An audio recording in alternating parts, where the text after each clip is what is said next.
With heavy backing and heavier fists, Lawrence Okolie continued his climb towards a cruiserweight unification fight with a thumping win over Dylan Persovic on Saturday night. As the chief support to the clash with Oleksandr Usyk and his manager, Anthony Joshua, Okolie crushed the Montenegrin within 3 rounds in his first defense of the WBO world title. Okolie dropped his mandatory challenger with a pair of right hands in the second before finishing him with a left to the body in the third. By progressing to 17-0, and with a 14th win inside the distance on his record, there is a growing appetite to see him step up to a fascinating engagement with Maris Briedis, the IBF champion.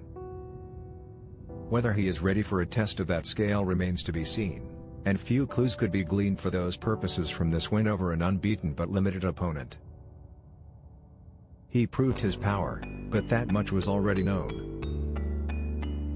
Meanwhile, Campbell Hatton was given the benefit of a generous decision over Sonny Martinez, a late replacement from Uruguay with a record 4 defeats in 6 coming in.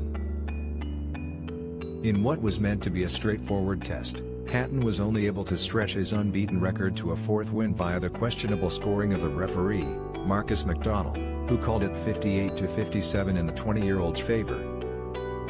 Hatton, who was defensively open from the first bell, swallowed numerous uppercuts in the 6th-rounder, and the announcement of his win was booed by sizable elements of the crowds. There ought to now be a consideration among his team to continuing his development as a novice lightweight on lower-profile cards with lesser pressure.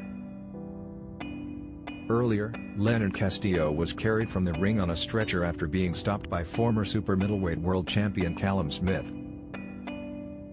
In troubling scenes, the Dominican Republic fighter was convulsing on the canvas following a big right hand to the jaw in the 2nd round from Smith, who was making his debut at light heavyweight.